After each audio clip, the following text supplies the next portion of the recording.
Pierre Marie, Julie Candigue, Gokina de Mongisor, Melago, Azeni Conguinomba,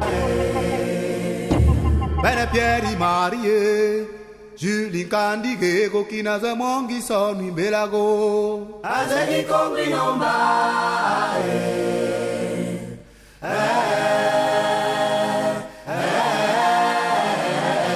Azeni Conguinomba.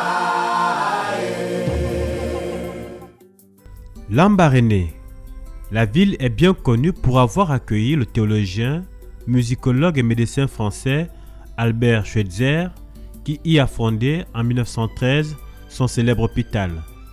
Au bord de l'Ogooué, sur le site de ce qui fut la mission protestante d'Andendé, l'hôpital du Vieux Blanc résiste. Lambaréné, c'est aussi la ville de toutes les rencontres entre les peuples Galoa, Fan, Enenga, Gisira, Akele, Adouma et Adjumba.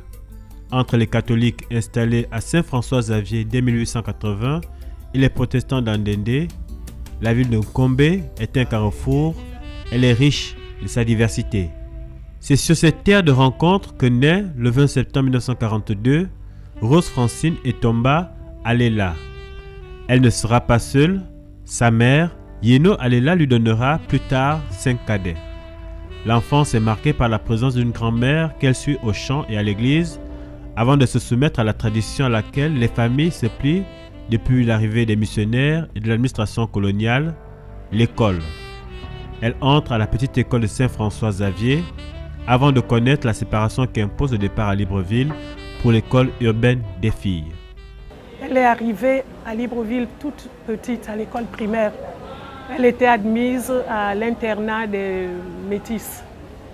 Donc ne passait que les vacances avec nous à la maison chez son oncle, M. Unjoku Alela Raphaël.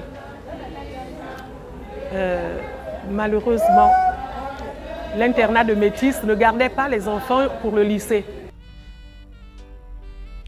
En 1957, Rose Francine Etomba Alela entre au collège moderne de Libreville, situé dans les locaux de l'actuel ministère de l'Éducation nationale.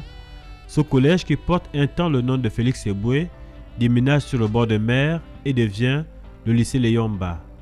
En 1962, elle décroche le brevet d'études de premier cycle qui ouvre la porte à de nombreuses opportunités d'emploi sous le regard de Pierre-Auguste Avaro. À la fin de ses études primaires, alors que elle passait en 6e, nous avions une tante qui était, donc, elle c'était Maya Lela Germaine, mais Madame Avaro Pierre-Auguste, un ministre de l'époque. Elle n'avait pas d'enfants et aimait beaucoup les enfants. Et donc, elle a pris ma cousine, Rose Rogombe, elle a pris moi et une de mes autres sœurs, que nous appelions Pépé, Anne-Marcel, et toutes les trois, nous avons été chez notre tante. Et donc, c'est là où nous avons vécu le plus longtemps possible. À 20 ans, la jeune fille sait pourtant ce qu'elle veut. Alors qu'elle est en classe de seconde, elle quitte soudain le banc de l'école et entre dans le corps des greffiers. Nous sommes en 1963. L'année est marquée surtout par un autre choix qu'elle va assumer toute sa vie, celui de Jacques Rogombe, un jeune cadre gabonais qu'elle accepte d'épouser le 9 mars 1963. Quelques mois après, elle donne naissance à un enfant. La famille s'agrandira au fil des années. Ces années 60 voient les jeunes femmes trop vite abandonner leurs rêves. Le foyer est essentiel. C'est là qu'elles sont attendues en premier lieu. Rose Francine Rogombe ne veut pas taire ses rêves à elle. Elle a un foyer et elle a aussi le tribunal. Pendant plusieurs mois, elle exerce son métier de greffier au parquet de Lambaréné, puis au greffe civil de Libreville, où les hommes seuls rendent la justice. Aucune femme dans ce corps de magistrat qui semble inaccessible. Mais elle aime les défis, rien ne lui paraît incontournable. C'est ainsi qu'elle a été élevée et formée.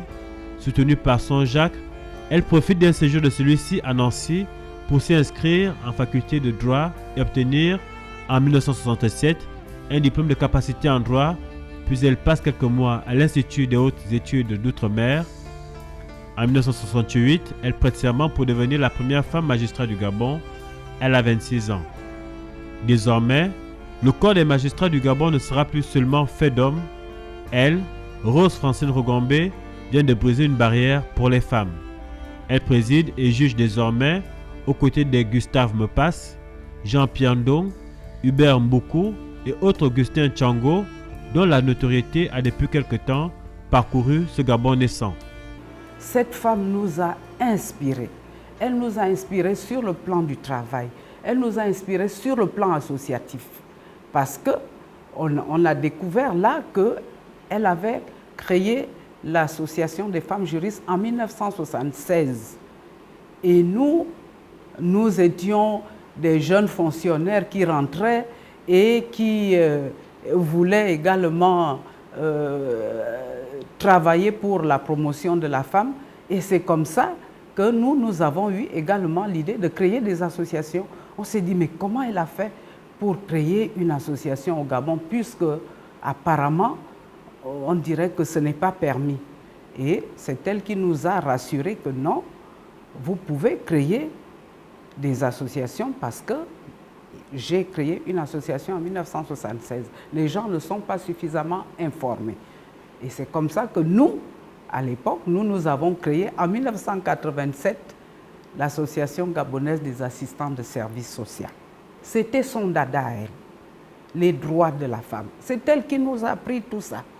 Et donc, vraiment, cette femme, je peux dire que si nous avons réussi aujourd'hui, parce que moi, après Madame Rogombe, je me suis affirmée sur le plan professionnel. Je peux dire qu'elle a été vraiment, pour beaucoup, dans ma réussite professionnelle, parce que je me suis beaucoup inspirée de cette femme. En 1976, ce combat en faveur de la femme s'accentue. Elle crée l'Association des femmes juristes du Gabon et pousse les jeunes filles à s'engager dans des carrières judiciaires. De la même façon, elle invite les femmes qui l'entourent à s'inscrire à la faculté de droit de l'Université nationale du Gabon pour avoir les instruments nécessaires à la défense des droits de la femme. Elle m'a dit, tu vas faire le droit, c'est la seule façon de défendre les femmes. Si tu veux qu'on fasse quelque chose de valable, il faut que tu fasses ton droit aussi. Comme ça, si nous sommes 2 ou 3 ou 4 femmes juristes, nous arriverons à faire quelque chose. Et nous sommes arrivés à créer une association de femmes juristes qui existe encore jusqu'à présent et qui a quand même essayé et arrivé à faire quelque chose pour que les femmes se sentent à l'aise dans la société. Non pas pour révolter les femmes, non, mais c'est pour que les femmes soient des citoyennes comme les autres dans la société. J'ai fait mes études de droit à l'université à cause d'elle, parce qu'elle avait fait cela. Et je pensais qu'en le faisant ensemble, on pouvait arriver à aider les femmes en matière de droit. C'est ce que nous avons fait.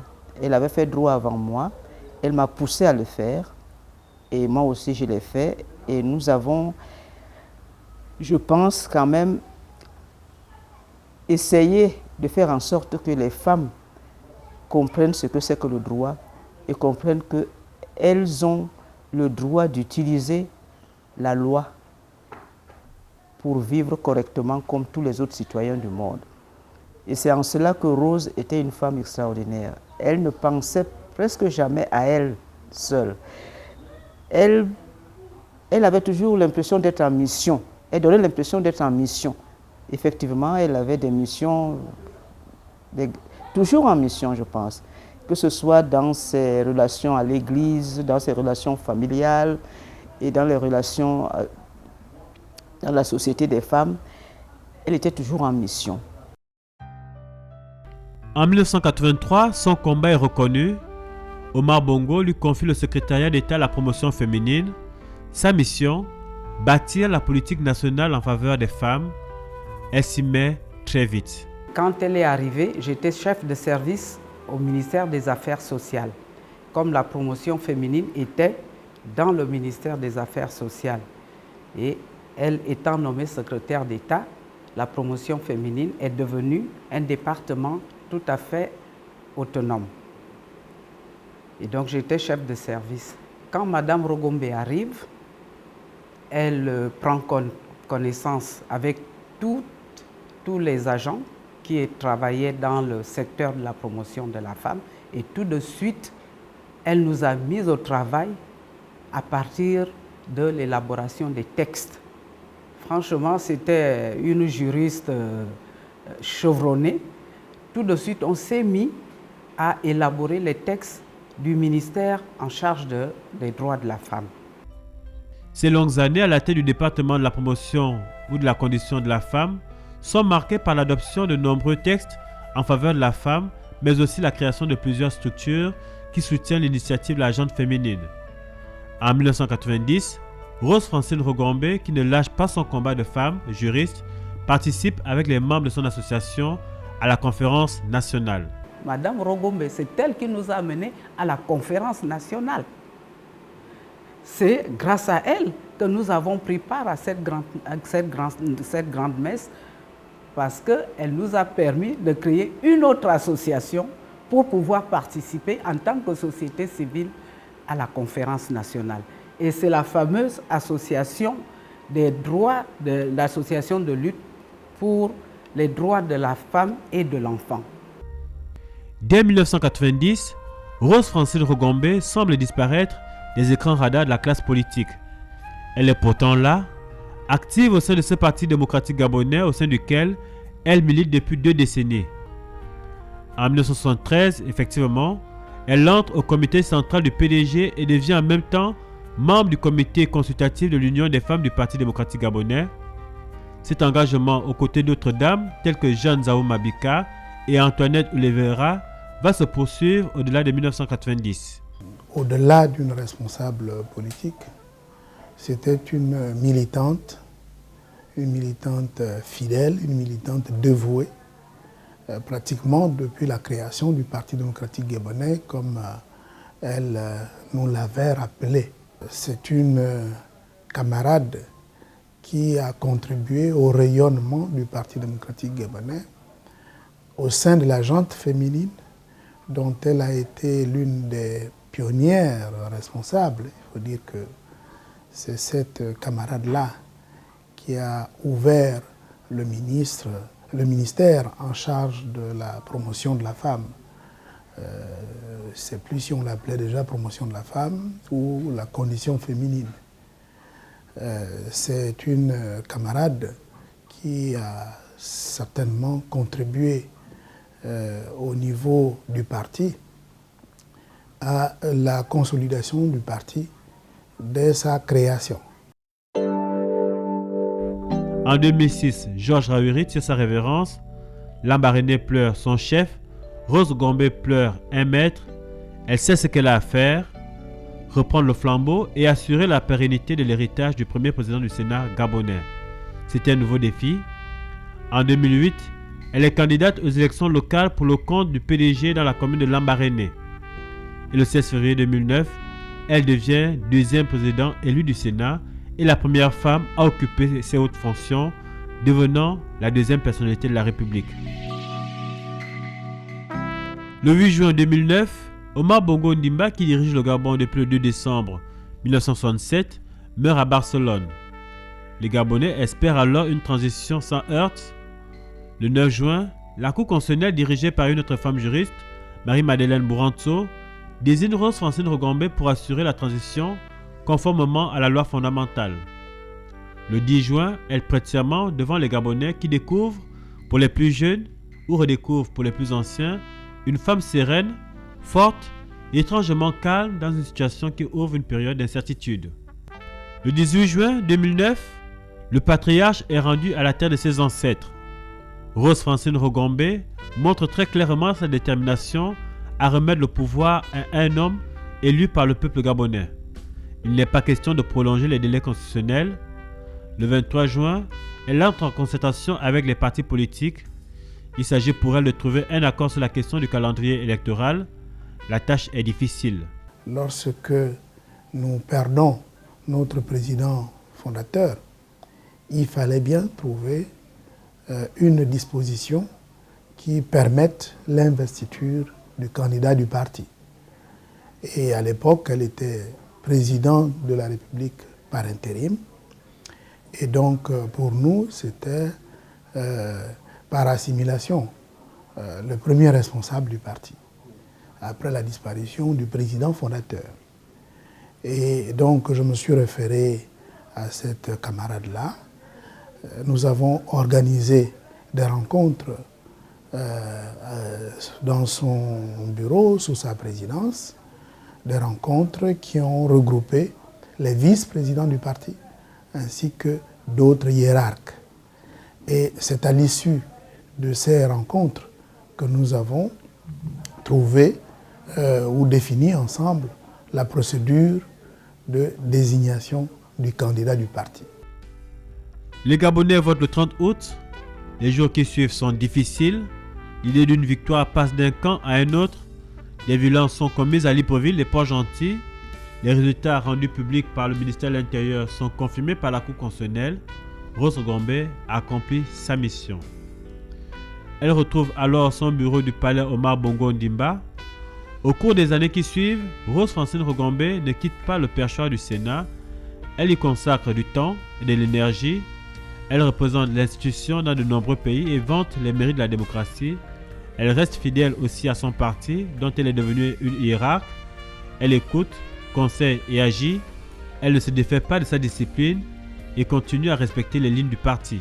En toute humilité, elle est devenue simple sénatrice après avoir exercé un mandat de 7 ans, un mandat de 6 ans, à la tête de l'institution. Et pendant ce mandat de 6 ans, comme vous le savez bien, elle a assuré les fonctions de président de la République par intérim. En 2013, elle conduit une nouvelle fois la liste du PDG dans la commune de Lambaréné. La victoire est nette. Elle est élue une nouvelle fois conseillère municipale et sénatrice. Mais en janvier 2015, elle laisse le perchoir à une autre femme, Lucie Milebou Aubusson, épouse Moussou, l'accomplissement pour celle qui a lutté pendant 4 décennies pour que les femmes soient considérées à leur juste valeur. Mais depuis toujours, sa vie et son action se fondent sur son engagement chrétien plein d'authenticité. Elle, la petite fille enseignée par les religieuses à l'école catholique de Saint-François-Xavier, ne s'est jamais éloignée de la foi catholique, mais aussi la foi chrétienne tout court, car l'essentiel est bien de racheter les âmes à Dieu. Après la convention de 1986, je pense, avec tout ce que l'on avait reçu après cette convention, on s'est donné pour mission de s'occuper des enfants de la rue. Donc le but c'était d'évangéliser et nous sommes engagés avec elle et d'autres dames et d'autres hommes dans ce combat de pouvoir aller de l'avant pour les aimer. Ainsi, dès les années 1980, elle tente l'expérience du réveil pentecostal et de l'action des groupes charismatiques et de réveil qui touchent l'Église catholique, l'Église évangélique et l'Alliance chrétienne et missionnaire du Gabon. Elle fréquente le ministère du Buisson Ardent et intègre le Full Gospel. Elle évangélise, prêche et voyage pour écouter la parole de Dieu. Cette femme a été une pionnière, non seulement dans sa vie sociale et publique, mais elle a été également au sein de la communauté. Je me rappelle encore de ce que disait le président Richard Chakarian en juillet dernier à Houston. Il nous disait ceci: quand il est venu au Gabon, on avait besoin de quelqu'un pour tenir le poste, je crois, de trésorière. Il n'y avait pas d'hommes, parce qu'au départ, la communauté était régie par des hommes. Il n'y avait pas d'hommes. Elle a été la première femme au monde à occuper un poste de responsabilité au sein de la communauté des hommes d'affaires du plein évangile. Nous avons rencontré Jésus et cela nous a encore rendus plus complices. Nous avons parcouru l'Afrique, la France, les États-Unis, à assister aux grandes réunions des grands hommes de Dieu de ce monde. Elle était une femme engagée dans la foi. Toute sa vie, elle a essayé de vivre selon cette justice de Dieu, les enseignements de l'Église. Bon, c'est en cela qu'elle nous était utile parce qu'elle était foncièrement honnête. C'est une femme qui a enseigné les femmes. Je l'ai rencontrée non seulement au sein du Foul au Gabon, que ce soit au Congo dans le cadre de la rencontre des femmes du Foul Gospel pour l'Afrique centrale, où elle avait de très hautes fonctions, et également dans les rencontres sur le plan international. Plus tard, elle fait des études de théologie et obtient une licence dans le domaine en 2007. La soif de la connaissance et la volonté d'apprendre ne lui ont jamais manqué. Grâce à cela, elle ne fuit aucun débat. Elle est armée pour relever les défis de l'histoire et aborder la question de la mort. Elle n'abordait rien sans avoir fait son examen de conscience. C'était sa vraie force. On ne l'entraînait pas facilement. On ne l'entraînait pas dans un sens ou dans un autre. Non. Elle était toujours, pour nous, c'était je ne sais pas comment dire, le centre de gravité. En décembre 2014, c'est la fin d'une longue vie aux côtés de Jacques Rogombe. L'époux, le confident, le soutien, attirait sa révérence après plus de 50 ans de mariage. C'est plus de 50 ans de vie commune. Donc on ne les passe pas par un coup de baguette magique, bien comme on ne les efface pas avec une éponge. Ça atterre, ça touche notre chair, ça touche notre être intérieur. Donc on est forcément affecté. Le Seigneur l'a soutenue, le Seigneur a été à côté d'elle, le Seigneur a souffert également avec elle. Et je pense que Dieu permet certaines choses. Il a permis, parce qu'ils étaient très complices. C'était un couple complice. Ils étaient sûrs que c'était difficile de vivre l'un sans l'autre. Est-ce qu'on peut dire ça? Je ne sais pas, mais c'est difficile pour nous de savoir que tonton Jacques est parti et maman Rose aussi est partie. C'était une famille qui rayonnait de bonheur. Sa famille rayonnait de bonheur. Monsieur Rongo, c'était quelqu'un vraiment qui rayonnait de bonheur, ses enfants rayonnaient de bonheur. Et quand on est sur le plan du travail, c'était un épanouissement professionnel. On se demandait, mais comment elle faisait pour allier vie professionnelle et vie familiale? Rose a été la merveilleuse épouse de son mari et pour sa belle famille également. C'était un exemple pour nous toutes. Ministre, c'est elle toujours qui a fait le bouillon de poisson de son mari. Rose était une épouse extraordinaire. Tu peux l'attester, n'est-ce pas? Toi qui as vécu dans leur maison, Rose n'a jamais, de par sa position, n'a jamais essayé de vouloir s'imposer sur le mari. Jamais. Le mari était toujours le mari, selon le cadre. Elle était juriste. Elle savait ce que c'est qu'un mari. Le mari est le chef du foyer. Et c'est le conseil qu'elle donnait à toutes les femmes qui venaient la consulter. Attention, le mari est le chef. Jamais dans son combat pour les femmes, elle n'a oublié de montrer que la dignité de la femme passe aussi par la réussite de son foyer. Elle n'a pas mené un combat contre les hommes en protégeant les femmes. Je me demandais à quel moment, comment elle faisait pour concilier sa vie professionnelle et sa vie familiale. Rose Francine Rogombe, affaiblie et pourtant souriante et toujours prête à intervenir à l'hémicycle, n'ira pas plus loin. Le 10 avril à Paris, elle s'éteint dans sa 73e année. Elle se met, en attendant la résurrection, un décès vécu dans l'émotion et la tristesse. Je voudrais, au nom du Sénat, au nom de l'ensemble des sénateurs, du personnel administratif, lui rendre un hommage mérité. La dernière fois que je l'ai rencontrée, je me suis rendu chez elle. Elle s'était proposée, avant la mise en place du bureau du Sénat, de venir me rendre visite pour que nous échangions sur le bureau. Et compte tenu de ce qu'elle venait de perdre son mari et qu'elle-même, lors de la présentation des vœux, paraissait pas très en forme, j'ai préféré me rendre chez elle. Elle m'a reçu à son domicile, elle m'a servi elle-même et nous avons échangé. C'était notre dernière rencontre en tête-à-tête. Moi, personnellement, je vous dirais que j'ai perdu le plus grand soutien de ma vie, en dehors de mari bien sûr. J'ai la gorge serrée, vous vous rendez compte, même en parlant, je tremble. Alors que je suis quelqu'un qui parle facilement. Mais là, je suis dépassée.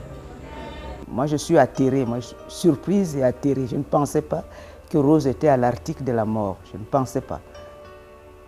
Je ne pouvais pas intégrer ça dans mes préoccupations, non. Je sais qu'elle était un peu fragilisée avec l'âge. Il y avait des maladies que nous avons toutes, à peu près toutes. Mais je ne pensais pas qu'elle pouvait être à l'article de la mort. D'un autre côté, je me dis que Dieu fait bien les choses. Il vaut mieux que quelqu'un parte tranquillement comme ça, au lieu de rester alité pendant des mois, des années même, et finir par même dégoûter la famille. Je crois que je pense qu'elle a eu une belle mort.